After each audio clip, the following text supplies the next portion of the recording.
I'm not ready, but that's okay. Anyway, today is July 17th. And right now I'm next to Dr. Alan Ritter. And Alan Ritter actually took my class last week for the first time, and he did some experimentations about going on a fruit diet versus the diet that he was on, was based on Dr. Young, right? Yeah, based on a... Which you've been on that diet, lifestyle approach for a couple of years, or 3 years?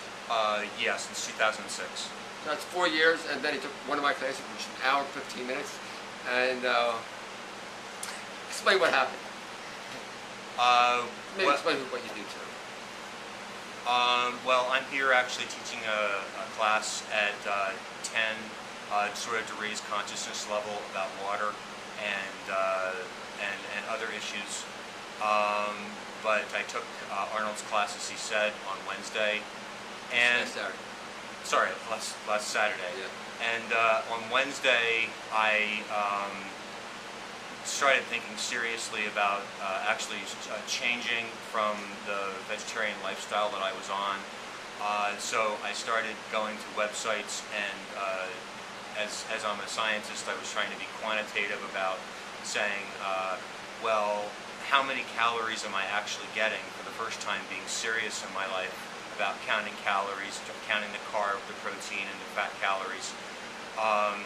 And so I was preparing smoothies with bananas and things like Arnold had motivated in me, and I actually was preparing food and creating the database all day long, and I realized by the end of the day that I'm supposed to have about 2,600 calories per day, and that I had only actually managed through a full day of food preparation,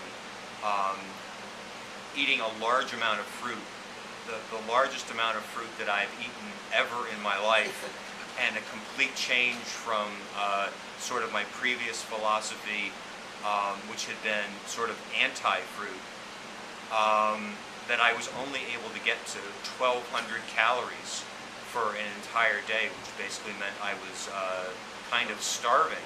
And I reflected on that, saying, how had I actually been feeding myself previously on a vegetarian lifestyle, and then previously throughout my entire life? And I basically had this huge realization that I had basically been starving myself for as long as I've been alive, and to realize how much food I actually have to eat in order to get to bare minimum amount of energy is pretty unbelievable. I eat about 2,500 to 3,000 calories a day. Right. I went on the internet and found these websites of examples where people were eating 1,300 or 1,400 calories for breakfast and 1,200 calories for lunch, and I was like, oh, there's only one way to do this on a raw diet. You can't be eating vegetables. You have to be eating fruit, and so it has to be the sucrose fructose mix, and there isn't really any other way to do that, to eat live food, to eat what you're supposed to eat the light.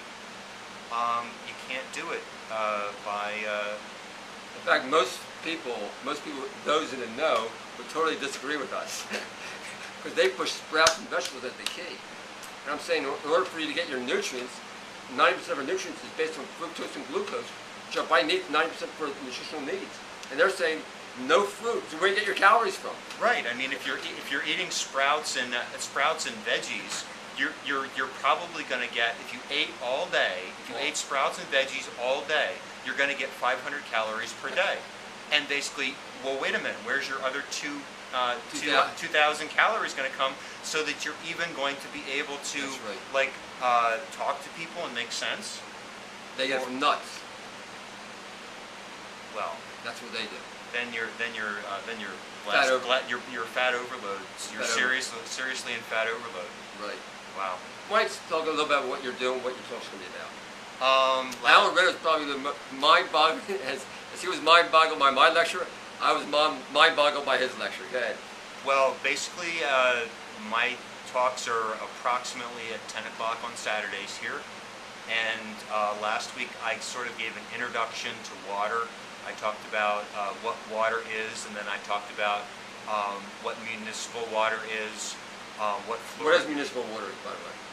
What is municipal water? Yeah. Municipal water, for the most part, is treated sewage water. So it's treated with chlorine. It has lots of volatile organic compounds. It's got radiation. It's got bacteria in it. And it's treated, and it comes out as a product which has, certain government regulations that it has to meet. So it meets those regulations. And people just drink it and say, okay, that's water. It usually has a high level of dissolved solids in it, as the three of us were just back in the kitchen testing. So it's kind of a semi-unknown as to actually what you're drinking. It also has a low level of pharmaceuticals in it, and a low level of basically what everybody's dosing themselves with: Prozac, Xanax, and things like that.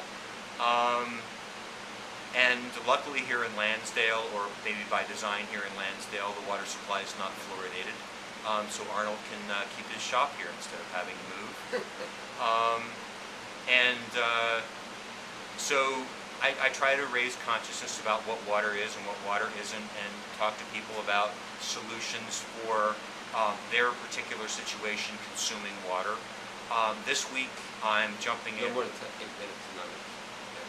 And I'm jumping ahead this week to building on last week's lecture. This week's lecture is going to be called pH in the Blood, and we're actually going to talk about what the blood is and all the functions that the blood serves, and how blood is similar to water, because distilled water has a pH of 7, the blood has a pH of 7.435. So basically, the blood's kind of neutral and water's kind of neutral. So it's interesting. You push on water and it goes acid or base, and you push on blood and it goes acid or base. So it's very interesting. Next week's talk is actually on toxification and detoxification. By the way, since you added more fruit in your diet, have you seen your need for water decrease tremendously, or you haven't gotten that far? I haven't really gotten that far to notice that. I mean, there's so many details, and so much is happening, there's so many things that you want to notice. You want to notice how your sight is doing. You want to notice how your face is doing, as far as the fat on your face, how your body's doing. And of course, you want to look. You're interested in the how your eliminations are doing. And that was a trip. Have you seen a great increase? No, it's basically the interesting green, very green thing that I've never seen before in my life. That was just like, wow. Yeah, it's very. That was quite a change.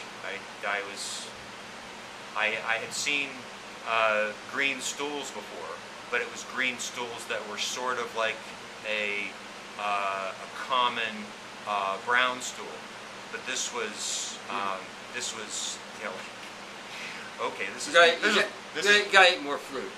This was modeling clay. Yeah, you gotta eat a little more fruit. A little more fruit. Yeah. The green won't overcome it. Technically speaking, from my understanding, 68% of your diet has to be fruit-based. Green maybe about 5, 10, 15%. Okay. A pound of greens a day. Okay. Anyway, anything else? We've got to keep on, wrap it up. No, I think that's it for me. That's it for me. Festival, August 21st. Last day is July 21st before tickets rise. We're having a weekend retreat in 2 weeks' time. All green smoothies and fruit. This is a really good deal. I'll be there. Josh will be there. Dorinda will be there. Sign up, please. Find more information on the website. And I give everybody a big hug before we go. And Alan's going to be speaking at the festival too. Alan will be speaking at the festival too. Okay. Okay, bye. Bye.